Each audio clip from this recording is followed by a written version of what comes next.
kirirwa upagasiriza umuntu, nimugoroba yarangiza agashaka akana gukorera agahita akubwira ati singuhemba we.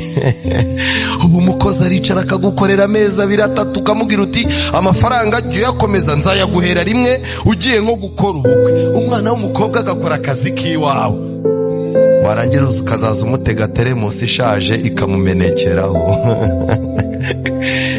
Ukamuha umuceri umufuka ukamubwira uti rero, kandi ubwo ufite abahungu nka 7 n'abakobwa 4 barya kubi kurusha imashini zirya umuriro.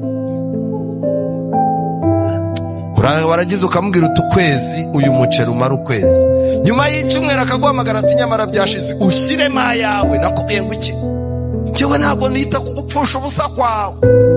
Ubu hari abantu basigaye basohoka mu ngo zacu bagasiga bazivumira ku gahera, kandi n'ibyo urimo kurunda se ugira ngo uzabirya, ntabyo uzarya. Isi ntigira nyirayo. Ikibi cy'amafaranga, ushiduka aje ugashiduka agiye, ugasigarana ibimenyetso by'uko yahaciye. Hari ukuntu ukena ugasigarana inda n'ipfupfu, abantu bakazavuga bati bose komera, naho ni ibimenyetso by'amafaranga yo yagize gute yaciyeho. Umuntu akaba afite imfunguzo 6 azizunguza, naho amafaranga yagize gute, imodoka barazimaze muri cyamunara, ni imfunguzo z'ibyumba by'inzu asigaye abamo kuko indi barayigurishije. Buriya jya witonda, ntukabaze umuntu ngo amakuru yawe. Ubwirwa afite, ashobora kuba afite yo kuri banke, afite yo kwa muganga, ashobora kuba afite yo muri gatanya. Hari igihe umubwira umujinyuka wakwica akagucisha mu rushyi. Uyu munsi wa none umuntu mufitanye ubucuti, hari igihe bizarangira ibyo mwatangiye mukundanira atari byo mugisigaye mugize gute mukundana. Utangira ukundana n'umuntu aguha amakuru y'iwanyu ku musozi, bikazarangira asigaye akujyana mu bapfumu gushaka imiti y'umugabo wawe wakunaniye. Iyo Satani mwamaze guhuza abahindurira inshingano. Ubu abakobwa bicaye aha muri uyu munsi, umukobwa ujya kubana n'umugabo batararyamanye basigaye bavuga ngo iwabo ngo bararoga.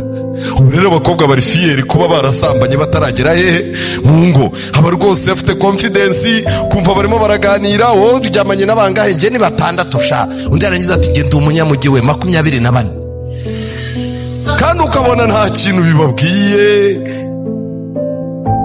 Kera umugabo yataga urugo, wamureba ukabona yagize isoni. Umumama yarahukanaga ukabona afite isoni, agahamagara utwana twaho yahukaniye ukabona yabuze icyo atubwira, yagize ikimwaro.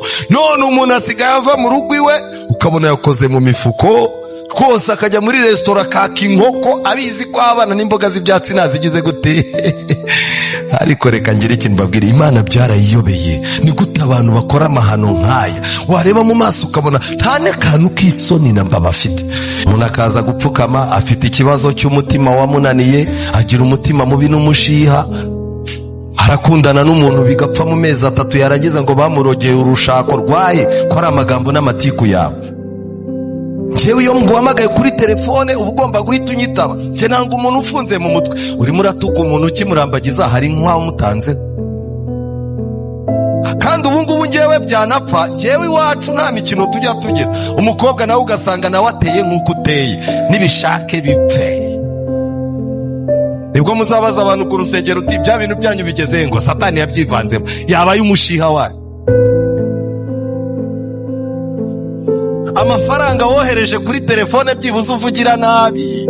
Urukweto rw'umukobwa n'isakoshi waguze, uryamye ku gitanda cy'abandi cy'umuntu ugucumbikiye, urashaka gukontorora umukobwa ukiri iwawe.